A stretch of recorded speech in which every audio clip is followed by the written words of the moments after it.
Hi everyone, welcome to the HYROX Life podcast. I'm Greg and I am joined today by Mintra Tilly.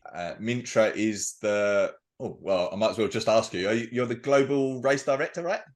Yeah, I'm the global race director and head of sports. That's okay. The title. Okay, all right, great. So thanks for joining us. Can you just give us a bit of an overview of what your role involves at HYROX? Yeah, sure. You had Christian on the podcast, and so Christian is the brain behind it. He had the thought. So I'll just interrupt you. I haven't yet. I've had Mo. Oh, you hadn't? Mo. I'm so sorry. That's all right. That's all right. I've had Mo. I thought, okay, Mo. But okay, so Mo is also a co-founder, but Christian is the brain behind it. He had the vision, the idea of combining running with functional movement somehow, and then he approached me, and then I designed the race. So that's kind of like what I did in the beginning was testing it and retesting, and then obviously writing the rule book and stuff, and then that role of the sports director or global race director kind of evolved through that. So basically all things sports is me, and except for the PFD, I get that's credit to Jacob, that's his baby, but like everything else in regards to the race itself and the setups and the rankings and stuff, that's what I do. Okay, great. So yeah, so you're responsible for 80 meters of burpee broad jumps and things like that, right? Yes, unfortunately, yes. Or yeah. Okay. All right. So I'm interested to know. I kind of asked Mo this when we talked. Like, you designed the race as we see it. Do you regret anything that you put in there? Would you change anything now? No, honestly, I think it all like played out pretty well. I'm always amazed when I go to different cities or countries and I see thousands of people. Like when I'm in the race, I still get goosebumps, like seeing all these people doing all these exercises and like actually seeing that they like it. They might not enjoy during, but like definitely after and before, excitement. So I think that's it all played out very well. The only thing that's kind of, I want to say, exchangeable or not so exciting or whatever you want to call it, but it does also play its role in the bigger picture, I would say, is the farmer's carry. But then if I think about it, I don't know what I would have taken to replace that exercise. Yeah. Funnily enough, that's what Mo said as well, actually, the farmer's carry. I see. Yeah. And I mentioned this at the time as well, but when I've looked at some of the data, it's actually quite predictive of someone's overall performance in the race, like how well they do on the farmer's carry, even though it's like a relatively short, exercise in terms of time. Is it? Yeah, surprisingly so, actually. Oh, that's interesting. Yeah. I like in the early days we had some students look into it and like do like a little analysis of the race, and their conclusion was that the farmer's carry didn't matter. It kind of like whether like, because that's interesting. Yeah, I mean, maybe it's only like the races that I've looked at. Yeah. But I looked at like some of the elite races and some of the races this season. It's not like the predictor in all cases, but it's higher up than you might imagine. So yeah. Anyway, interesting. All right. So in your role at the moment, and obviously you're growing quickly, and that comes with its own challenges. But what would you say are the main challenges in your role at the moment that you're facing, you're struggling with, or what are your main goals from where we are at the moment? I think there's two aspects to it. So like personally, my biggest challenge is that me or Jacob or just me, we can't be at all at once. So we're kind of like try to like come up with a trainee system where we do mentorships or like a train up, so people can become race directors and know everything from A to Z, from the setup day to the race day. But that's with such a big event of a big scale, and giving the fact that it grows so quick, it's kind of like hard to like get new people in, because this is not rocket science, but you need to have a couple events under your belt so you can tell, so you know, what can happen or what do you need to do when so and so. So that's kind of like challenging for me personally also, but also, you know, in terms of the sports department, and then like as a company itself, I think what's very challenging and exciting at the same part is that we're growing so quick, like going in all these different markets, but like really making sure that all our like everything goes to protocol, like, you know, that all the steps are the same in the setup, all the weights are the same, like that's just like the last part. But you know, our day starts on Friday at like 4 a.m. like for the operation crew, and then it kind of ends with the sports department on like sometimes on a bad day at 11 p.m. or even worse later. But like these type of steps to make sure that they're everywhere the same, it's kind of yeah, that's definitely a challenge. Yeah. Would you say it's grown quicker than you might have expected when you initially came up with the concept? Definitely. I mean, we started in Hamburg, and honestly, I thought it's just a one-time thing you know, I mean, it was cool, but you know, and then it was like, oh yeah, let's roll out the season next year. I was like, all right. And then it was like, yeah, we're gonna go to the States. And still I was like, sure, we're going to the States. Like, but then it actually all really happened. And like I said, like I sometimes can't believe it. And it's so cool to see that people love it all over the world, or it's like it's picking up on the zeitgeist or whatever you want to call that. I don't know, but it's actually pretty awesome. And it's a great community. I mean, yeah, it's just cool people all around. Yeah, really is. Okay, there's a few different topics I want to get into today, and I put out on my stories as well. I've got a lot of questions coming from the followers. If we can start with the sleds, everyone's favorite topic. So in Birmingham, and I know like we've talked already, but like we're going to put this out after a statement comes out from HYROX about sleds overall. But in terms of Birmingham sleds, there was a lot of talk and people taking photos and saying like there's the wrong amount of weight on the sleds and so on. Can you just talk about that and reassure people that the weight was correct? Yes, so the weight was correct. I know there was a particular there was like some back and forth going on of the women pro weight and the men pro weight, I believe. But like it kind of like continued, like it like, so what sparked it was there's an additional plate at sled pull. And so the reason for that is the sleds, we've got new sleds this season, and the sled is a little bit lighter than the push sled, and we kind of compensated with that by putting up an extra pole. And we use 15 kg plates, we use 25 kg plates, and in the States we use 10-pound plates. So it's kind of like a mixture of a different amount of plates. Plus, in addition to that, I think that's what's also confusing is bumper plates and then the iron plates.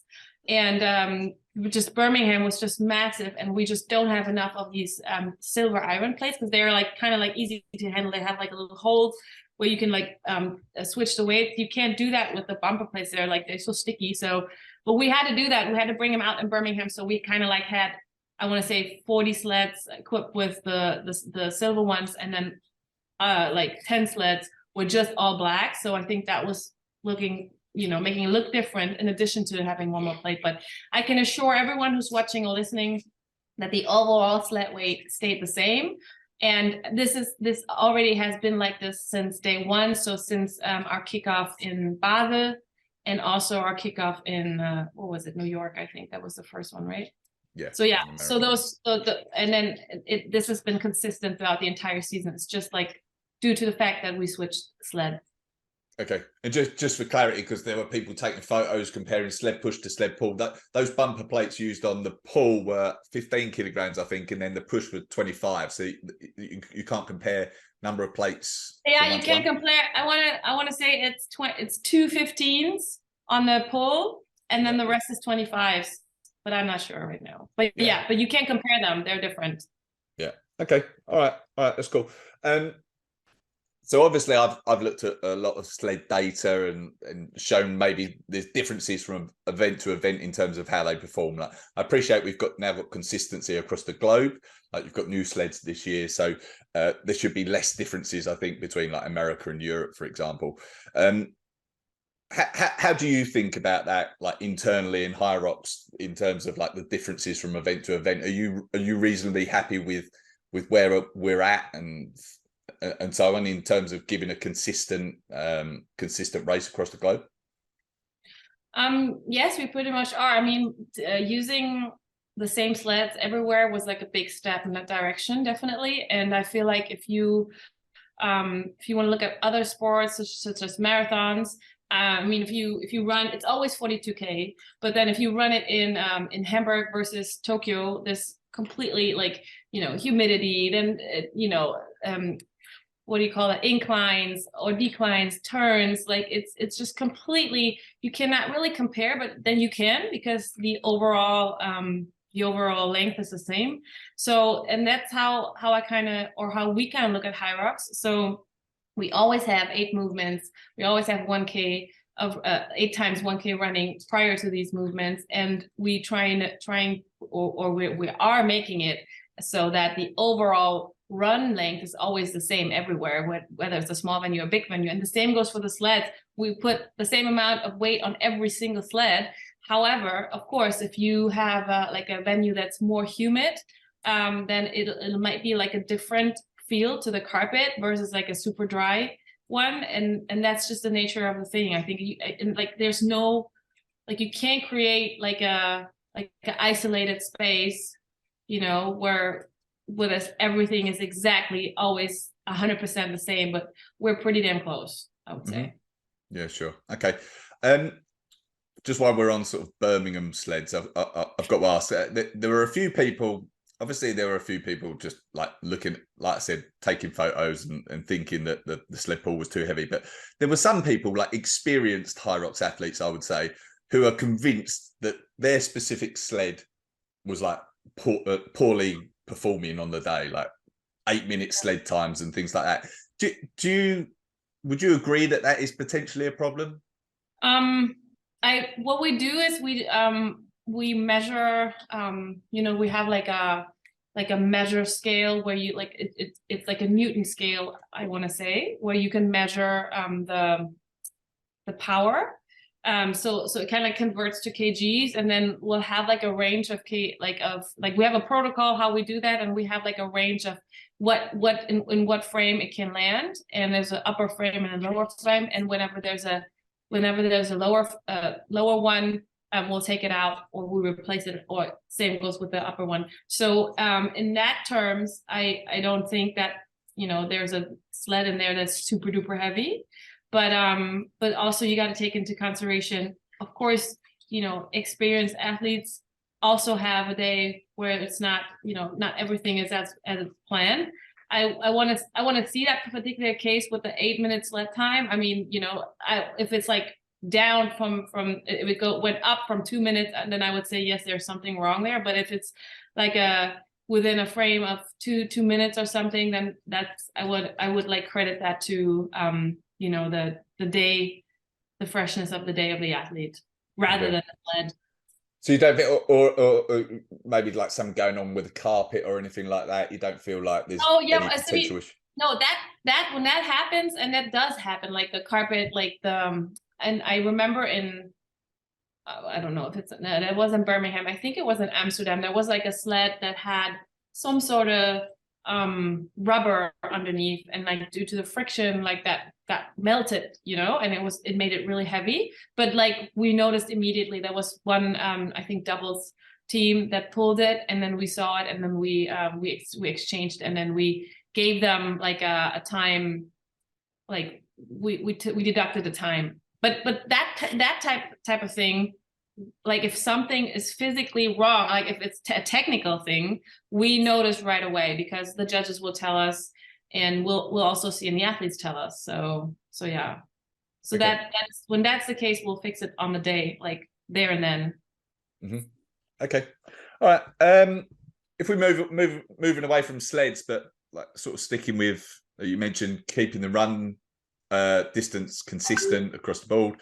So that's, just for clarity, that's like 8.7 kilometers is what you aim for as the total running distance, including rock zone. Yeah. Exactly. Yeah. Okay. Does that? Some people are asking me when we have like a big sled push zone, for example, in Birmingham, getting in and out of that zone, there's some distance to travel compared to smaller venues. Does that 8.7 kilometers include things like that? You mean the length of the carpet of the sleds, like running out? I mean, like as soon as I enter a sled push zone in Birmingham, which is big, I then got to run to my sled, and then I've got to run out again once I've pushed it. And that in itself might be 50 meters of running, for example. Is that included in the 8.7 kilometers? Yes, we do. We measure. We go from we measure the athlete's path. So it's the carpet itself is, like you said, like you going to the sled and then from the sled out. That is not included because that would be, you know, a regular carpet. Like one carpet lane holds 2 sleds. It's 2 meters, and then like usually we have 35 lanes. And then Birmingham had maybe 10 more. So that would equal maybe 10 meters that they run more. So we didn't take that. We don't do the extra carpets of the sled because that doesn't make any. I mean, that might be 2 or 3 seconds, like in the entire time. But then we do measure the athlete's path, because then essentially when you get out of the sled, you have to run past the entire carpet lane, right? So that's what we measure. Yeah, that's what we do. Okay. Inside, we won't. Yeah. Okay. All right. But you don't feel like that's it's significant. I mean, it's because I'm not sorry. I'm not just talking like sled push. Obviously, like whatever. You have 50 athletes starting at a time. Every zone is going to be bigger than a smaller venue, right? But that's a wrong. I think that's a wrong way to look at it, because if we have like a small venue and there's like one huge lane with just ski erg, right? Like just, and versus 2 lanes, we usually try to do 2 lanes. In Birmingham it was 2 lanes, but like in Amsterdam it was 1 big lane. So that is taken into consideration when you measure it. You measure it until the in, and you measure it right from the out. So that kind of takes that into consideration. You know what I'm saying? Because when it's shorter, then we'll measure the in and the out, and the way it's shorter. So you get what I'm saying? I think so. I'm kind of just saying, if a zone is very big, like inside the zone, inside the zone, once I'm in it and getting out of it, is there a lot of this difference from venue to venue at a particularly big venue? You know, like there was whatever, even that ski zone at Birmingham might have been 40 meters of running, you know, to get in and out. Yeah, but that's everywhere the same. I mean, I get what you're saying now. So you're meaning a standardized size of the workout zone, for example, right? Yeah, we haven't. No, that's not the case, because that's not how we measure our entire distance. Because yes, I agree that but only on the sleds for like a big event like Birmingham, this is like potentially 10 meters longer to run for sleds push and pull, which equals 20 meters. But then the ski erg length of the zone was a normal one, because it has 25 on the left and 25 on the right.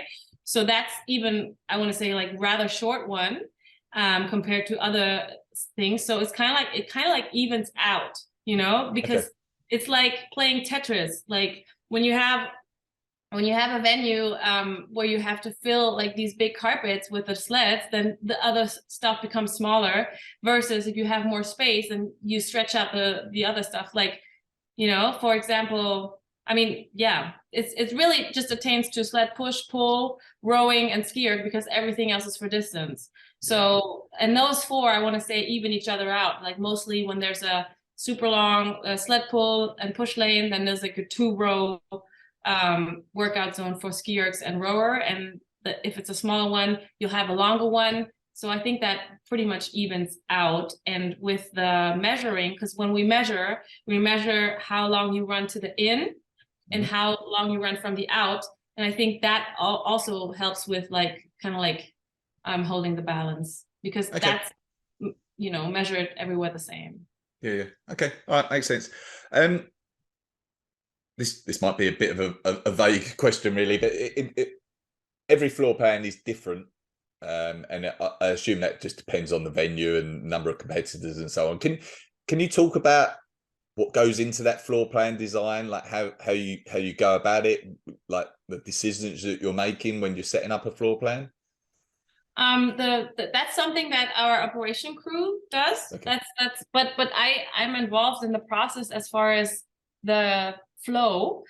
So it's always better to have the skier closer to the in versus, you know, when there's like the rower at the end, then you're gonna have to find your way and like kind of like situate yourself first. So we always try to put the skier very close to the end, and then kind of like in order, at least for 2 and 3, 1, 2, and 3, and then all the athletes have seen the rock zones a couple of times and kind of like accustomed to it from versus the venue map, and that's how we kind of like go about it. And what our her name's Zina, that she does most of the floor planning for Europe. So she kind of like, whenever it's possible, she like makes lines up like a long rock zone, and where is everything next to each other versus like, you know, the one's here, one's there. And I personally like that better, because it's for the athlete kind of clear to, you know, where you go, either go left or you go right, versus I'm in the middle and which direction do I go? So it's like so that there, I'm pretty sure there's a lot going into this, because they also have to fit in, you know, the Puma merch store, the start zone, and all this stuff. But I think we've gotten really good at it. So it's almost like a blueprint for different sizes and shapes of venues. Yeah. Okay. I've got to ask, I've been told to ask by a lot of people, the position of the in and out of the rock zone in Birmingham looked like it was like the wrong way round. Yeah, to a lot of people. Yeah, and that I personally asked too this question, but I think like the answer was that it has something to do with to make it to 1K pretty much. I'm not sure that kind of like, because when we measure a couple of things. We measure from start to in, we measure from in to out, and where is the in, what if you would have changed the in and the out, I think then that would have made a difference in the total distance, and that was that. But like, it wasn't ideal, I agree, but like surprisingly we didn't have many bump into, like it was fine, and we didn't have a significant higher number of people who were running in the wrong in and out, which we always have no matter where they are, but that worked out okay. All right. Yeah. All right. Okay, if we move on to the next topic, which is the World Championships. I've got tons and tons of questions around the World Championships. Are you the right person to talk to about some of these? I think so. So at the moment it's pro weights only at the World Championships. Right. Like it has always been. It was always pro weights, at least for the singles. Yeah. Do you think that will always be the case? I don't know. I think it makes it in a way special, because then if you think about it, the people who qualify for the Worlds are like the fastest in their age group, and like if we talk about open now, the open divisions, they're also probably better off doing pro, because they're like getting too fast, and that was like the thought behind it initially, that everyone who qualifies is too fast for their age group, so they're supposed to do pro weights anyway. And that's one thought. And the second thought is it's a challenge. It's like, it's not a regular event, it's the Worlds. And so yeah, I'm not sure if it's ever going to change. I mean, who knows? But I don't want to, you know, close the door, because why not? As the sport grows, or as the, you know, community of fitness racing grows, why not, you know? I don't see why it should always be this way. But it's been like this the entire time, and it worked out so far. Yeah. I mean, it's worth saying. I put this question up on my Instagram stories the other day, and 80% of the people responding said they'd like to see an open division at the World Champs. Okay. And with the division that you qualify in, you compete in. Yeah. Right? So I think it probably is an argument, you know, should if you're competing at the Open, should you, and you qualify for the Open, does it make sense that you're then competing in the pro division? Because in theory, you could have some athletes that just can't compete at those pro weights, but are very, very good at open weights, and vice versa, right? Yeah, I haven't seen that. I mean, probably if you know you can compete, then you don't sign up, right? But like all the people who signed up, I mean, the last one was a great example in Las Vegas. We had 99.8 finisher, you know, I mean, even, you know, so I think that's doable, even up to like 65, 67 men pro weight. I mean, I'm not saying it's easy, but it's doable. And yeah, but yeah, it's interesting to hear that. We might make a poll and then we might change it, but for now, it's supposed to be special and it's supposed to be hard, and yeah. Okay. And I've noticed that the European Championships and the North American Championships, like you've got the elite races there, but I think I'm right in saying there's no pro division at those. Yeah, exactly. So that's kind of where those are for. So like the regionals and the European Championships and the US Championships, they only have open divisions. So you can, like, anyone can sign up and then kind of like compete in their age group and then become European or US Championship. I'm sorry, European or US champion of their age group. Yeah. Mm-hmm. Okay. And doubles, same-sex doubles is now pro weights at the World Championships as well, yeah? Yeah. That's, yeah. Is there a follow-up question? well, someone wanted me to clarify that. But then also, I guess the follow-on question is, is there any plans to make it pro weights only at the everyday events? If that's like the plan for the World division, yeah, I think that's something that we were honestly talking about ever since we've introduced doubles, but it was kind of, we didn't know if there was a market for it, and given that, you know, the doubles categories are so popular, but we definitely want to introduce it, but I can't say for sure if it's next season or the season after, but there's definitely at one point going to be like a doubles pro division, definitely. Yes. Okay. All right. Great. In terms of like deciding how many qualifying spots there are by age group and division, that's just ultimately down to the number of competitors, is it, at the event? Yeah, it's a percentage, and then that percentage is related to how many participants are have signed up in the entire event, and then also like in the what do you call, like in like the divisions, like how many in the divisions. Okay. And how is that weighted between like pro and open? So you've got 100 in the pro and 100 in the open. Is it more heavily weighted towards pro competitors? Like, might you get 5%, the top 5% in the pro division, and 3% in the open, or something like that? No, it's actually equally weighted. Although let me check it real quick. Although we have significantly smaller amount of pro athletes. I mean, that's like a really small. I'm sorry. It's like our smallest divisions is the pro division. Let me check real quick. I had it open here. Yeah, so it's a percentage between. It's a percentage between 1.2 and 7.4, like related to the signups, and then it's broken down into the categories, and then yeah, we try to make it even for the so it's fair to the men pro signups and the men open signups. Okay. Um, there's I've had a lot of questions about qualifying and so on.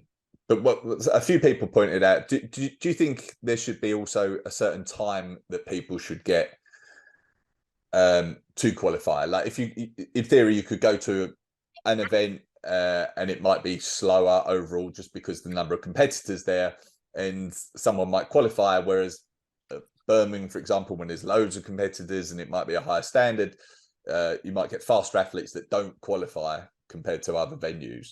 Have you considered doing that at all?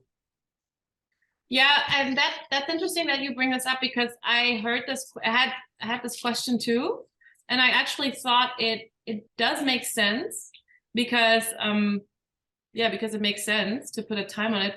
But then again, if you want to play devil's advocate, it's not fair to the venues, because that's like a phenomenon, right? So you're only as fast as the fastest in your wave for some reason. I mean, that's just, or there's a certain standard, and like for some events it doesn't, like it's not a fast average time. So if we were to go and be like, okay, this is the average time to qualify, then there would be events where there's no qualification slots at all, and that kind of like goes against a little bit our philosophy for everybody. So I think that's up for debate. I mean, there's definitely a point there. I absolutely agree, but that's something I can't decide by myself. So that's just something that we would have to discuss, and then make a decision on, if moving further, if that's what we're going to go about with times instead of.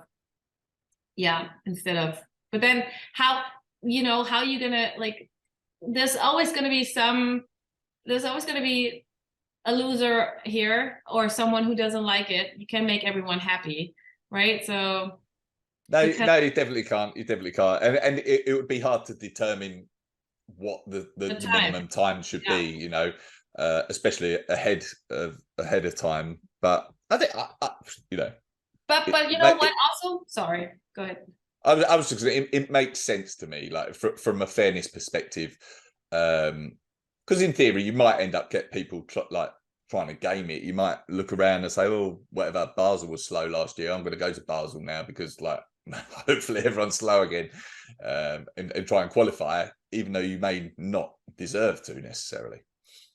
Yeah, but then what do you do for, like, how do you catch the ones, like the upper age groups, for example? So let's say if we have like a doubles mix 60 to 69, so how do, like, and there's just whenever that's the case, there was just one team, they get a qualifying slot because they just open up their own age category, so they have the right to get one. So how do you catch those, so then it'll have to be a hybrid model or something where this is and then it's not fair again, like kind of like if you say, let's say 110, and then this is everyone who does 110 goes to the Worlds, and then the older age groups, and that's just for the age group 30 to 39, and then everyone else gets the qualifying slots again.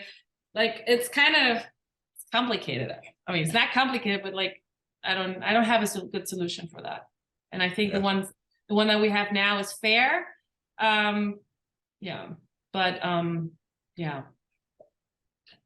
Okay. Harder to qualify, I guess. Yeah. It's complicated. We come up with the questions, not the solutions. Right. So at the World Championships, another question that I've had come in is about the relay teams. Are there any plans to have relays at the World Champs? We do not have relays for the World Championships because we simply didn't give out any qualification slots, but we will most likely do that next year. However, all relay team members or relay teams can sign up for the US Championships and European Championships. So that's possible. Okay, that's good. And then the last World Championship question is, have you considered making it a multi-day event so that people could compete in singles, doubles, maybe a relay when it eventually happens? Has that been a consideration at all? Yes, definitely. Because we've changed the rule. Back like last season, there was like you either have to be a single athlete or you can do a doubles, but you can't do both. And this time it's like open, so you can do, if you qualified as a doubles and then you qualified as a singles, and if you know the time allows it, then you can compete as both in both divisions. And yeah, so the future is definitely a 2-day event or even a 3-day event. And next so this year, the end of the season World Championships will be a 2-day event, but I can't tell you exactly how it's going to be split. I don't know yet. Okay, all right. I said that was the last question, but I kind of lied on the World Championships. In terms of the elite side of things, a lot of people message me about their ideas of a more effective elite qualification system. Yeah, go ahead. Are you fairly happy with what we've got this year? Yeah, I mean, I think it's in this way, it's a little more, easier for the athletes to plan, for the elite athletes, so they can like plan and then qualify and be and get their qualification slot for the World Championships at the European Championships or US Championships already, and that way, and if they don't, they have plenty of more time, to race between those regionals and the world. So I think, but again, with everything, I mean, I like to hear your suggestions, but like, you can't make everyone happy. So a couple might not like it, whereas a couple other athletes think that's great for them and their, training concept and family concept or whatever. So yeah, this is what it is right now. Yeah, I should say I think it's good, like what there is this year. I think it seems fair when you take into account everything, like the family commitments and all that sort of stuff that you said. But some of what's been suggested has included, if you win an event, you should qualify for the elite race.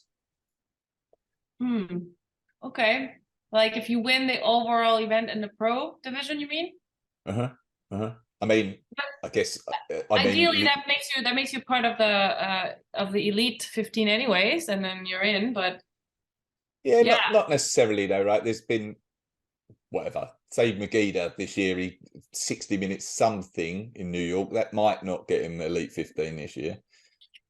Yeah, I mean, it's something to be worth. I mean, the good thing about us, or the racing sport, is that we're, I want to say, flexible, or we listen to our community, and I think stuff like that is suggestions are always very valuable, because they make sense.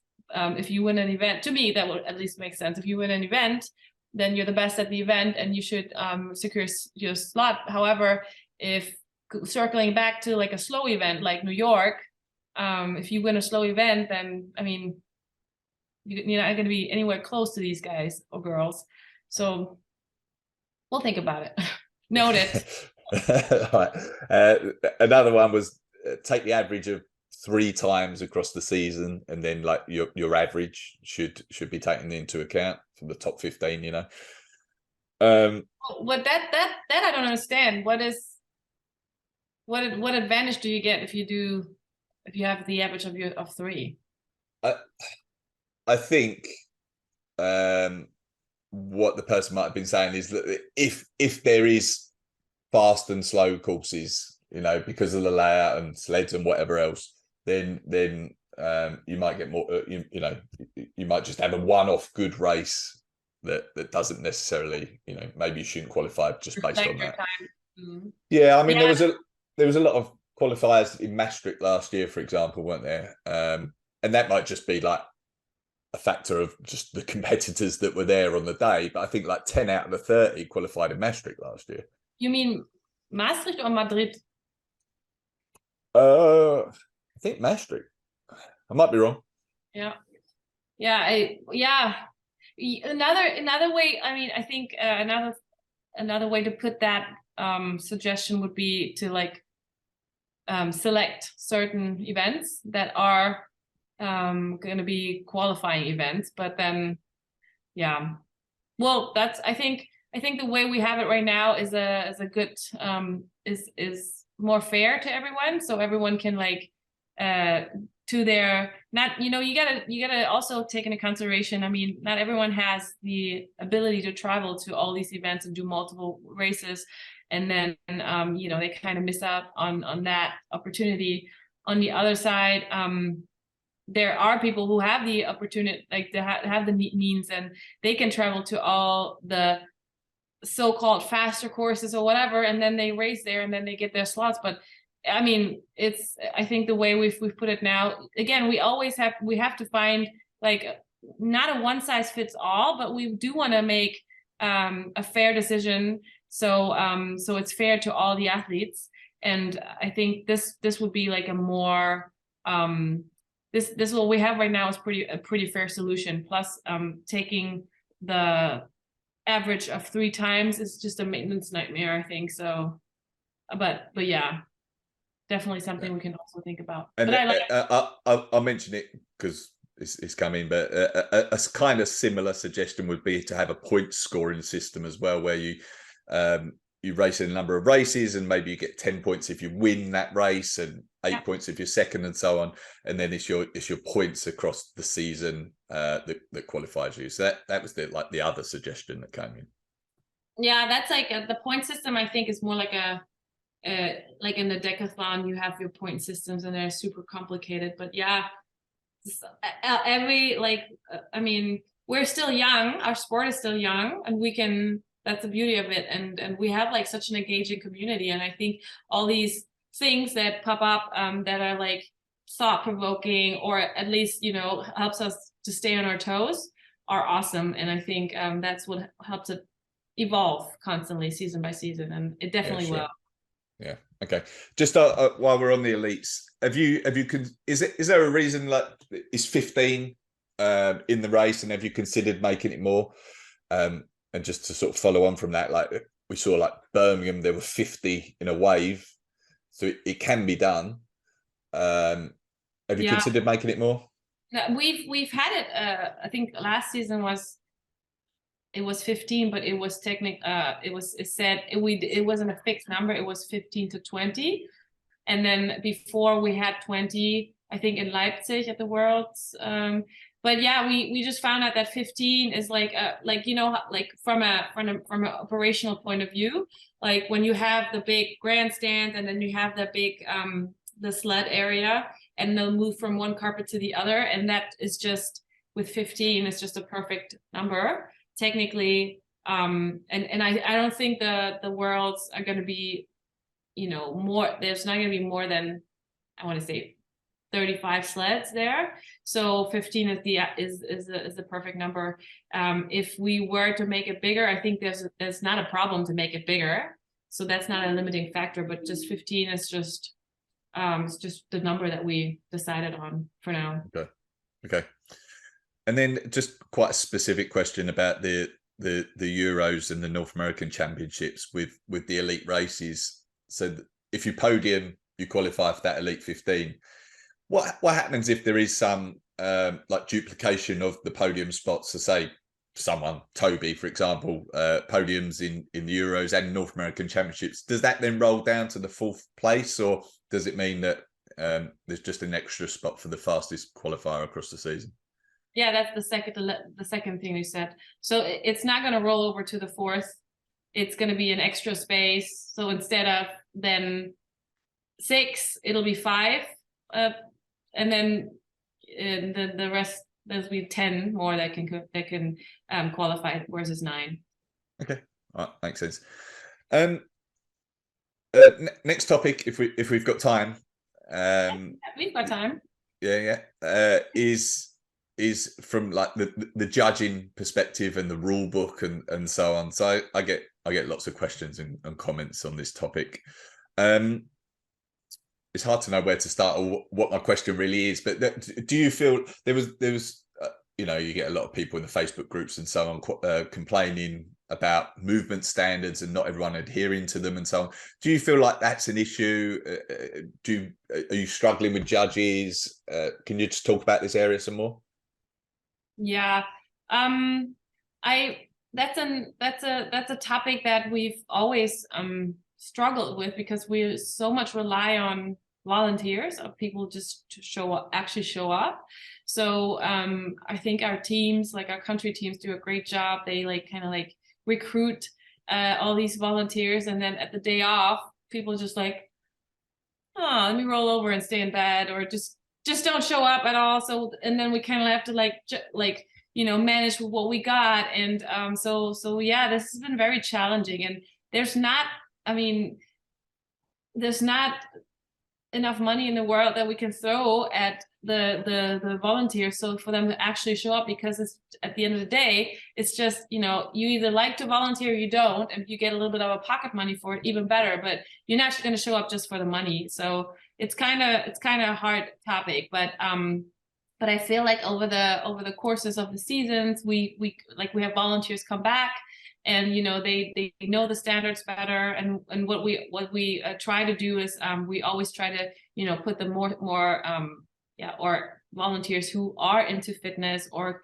are even like come out the CrossFit bubble, maybe like put them on the wall balls and like stuff like burpees and even lunges, where it's kind of like a little more judging intense, but it's kind of like, it's always what you get on the day off. And our head judges, on the other hand, they work hard to ensure those standards, but they just can't see everything. And then at the end of the day, it's also on the athletes, from my perspective, to like make sure that they know the movement standards, and then they perform them. Like it's like a pride thing.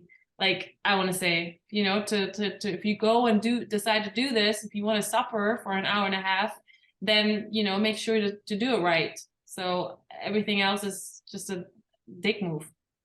But that's another topic. But that, like, to come back to your question, this has always been not so easy. It's not an easy topic, because we just can't. We're trying to, and we're trying to get better, and by season and event by event. But it's just, we cannot we cannot make it 100% sure that everyone always touches the chest, touches the ground, and their hands are at least one arm length away from their feet and stuff like that, so that's, but then at the end of the day, I feel like those are not the judges, not the athletes who do podium. So, but yeah, I mean, it's definitely a topic, and we need to get better in that department. Yeah. Have you like, I know you said about the money, and money won't make them turn up, but it would, right? Like if they were incentivized enough. Yeah, okay. I mean, if you pay them, yes, but like, like, I think a lot of people don't see that renting these big fairs is like a crazy, like, it's insane. I would never thought that this is that expensive, and then the entire operation that comes with it, and like everyone who works there, and the hours and stuff, and like an additional, like, that's just to get the basics, and then to pay another, I want to say 250 volunteers.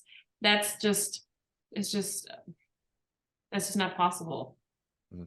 We have to have key volunteers that are paid. Like, we got to make sure the registration is running, or backdrop is running, and stuff like that. But I think, but in the future, we're gonna move to a different system when it comes to, like, it's not so much.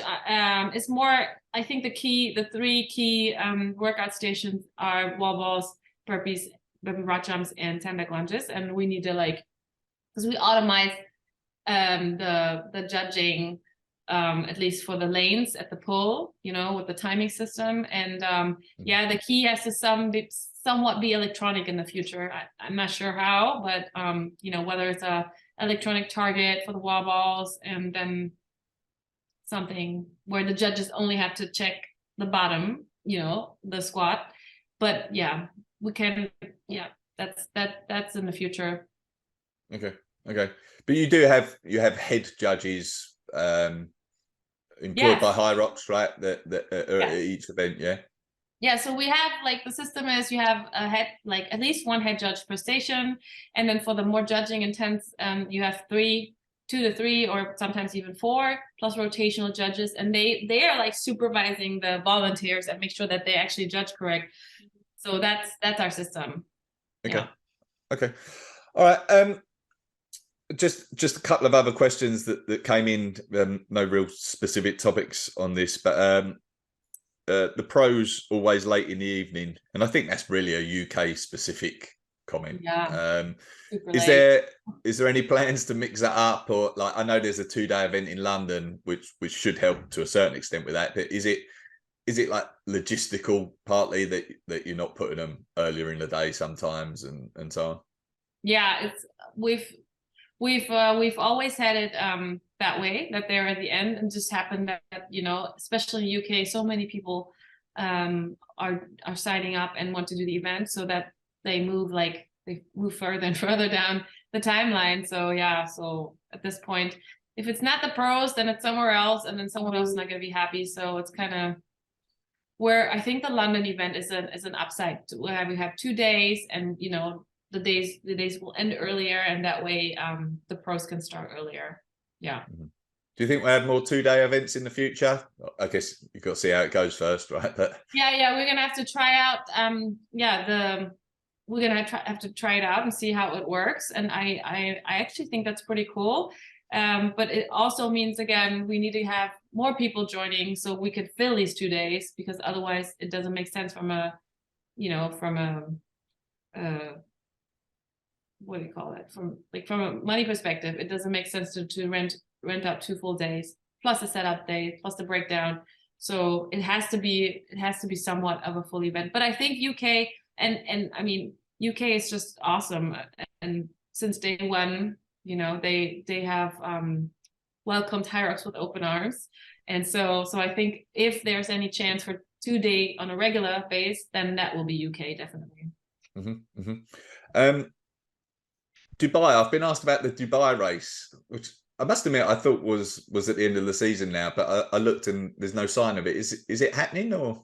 Yes, it is happening. The Dubai, the team in Dubai, they have big plans. They want to do Kuwait and Bahrain, and like they want to do a whole a Middle Eastern tour, but they just have some little hiccups, just like basically yeah, it's administrative stuff, and they are gearing up, and it's happening. It's just at this moment I didn't keep track, so I'm not sure what date it is now, but it is happening. In the 22-23 season? That I don't know. Okay. Maybe, I mean, the season goes a little longer next year, so I think I don't know. I have to look it up, or you're gonna have to ask them. Sorry, I can look it up after this and let you know. Okay. All right. Are you racing this year? Oh, you know what? I would love to race. My last race was in. I actually never, like, obviously I did a whole bunch of HYROXes when we tested it out, but then the only ever HYROX I did was a double with Jacob in Stuttgart, and that was just like, all right, let's do it. Like just, you know, we have time now. We want to do it. Yes, let's do it. So so I'd love to actually race by myself, but there's just never time for that. Right. But yeah, probably sometime in the future I will, because Okay. now with the tunnel and stuff, I think it's so cool. Like, I really want to. Yeah, I like the tunnel. I thought it was a good addition. You do? Awesome. Yeah, I was a little skeptical, to be honest with you. I was like, I don't, you know, it takes away, but like I actually really liked it. It's kind of. I liked it. I think in hindsight, I got in there too soon. Like I was there for like the 15 minutes, just like getting tense. Yeah. But yeah, it builds that tension quite nicely, I thought. That's cool. I don't know if you'll answer this. Who's your tips for the World Championships? Oh yeah, I don't want to take I think there's like the season is like it started off pretty interesting. So that's like, it's kind of hard to say, but I will say one thing, and because I haven't been like shy to say this, but my secret tip from even back in Elite 12, like when COVID was going on, was Linda Maya, even though she hurt herself she had like a bad shin splint or something. But like I kind of like, she was always my like, I thought she was like some sort of like uncut diamond, because she was still so young, and I think that actually came true. So like it'll be interesting to see her and Crystal Govsky, and even Lauren Weeks is probably going to have like hell of a comeback. So it's just going to be so interesting to see all these ladies. And the guys, obviously, the field is pretty has broadened up a little bit too. So I think it's pretty exciting to see where this goes. Yeah, yeah, and there's probably some unknowns as well that we're going to see over. Yes, some young guns out of nowhere all of a sudden. So yeah, so cool. I think, and I think we're going to see lots of more world records and stuff, because you know the training age of all the athletes, like the HYROX training age, you know, they've been doing this for a longer time, and they just, you know, keep getting better and more efficient and, you know, more geeky with it, like transition times and stuff. So it's going to be interesting to see you know, where the time's going to shift to. I mean, we saw sub 50, and I think we're going to see a couple. This is also something that I like. We had like a big discussion internally if this is about to happen or not. And like I was always pro, this is going to happen at some point, and it actually happened. So it's going to be interesting who's next. Like what else is, yeah. Yeah, for sure. All right.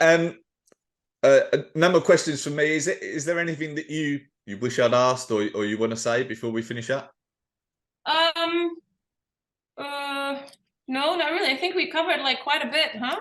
Mm-hmm. I mean, it was I think no, a big thing that would be great if you know, once the statement is out, is hopefully, you know, people understand better and like, you know, trust the process and trust us a little bit. So I hope that will be laid to bed after the statement is released. Yes. Yeah. Okay. All right. Well, thanks for joining us. Thanks for coming today. Thanks for what you've created. Thanks for having me. It's brilliant. We love it. So yeah, thank you, and hopefully talk to you again soon. Yeah. Thank you. All right. Take care, everyone. You too.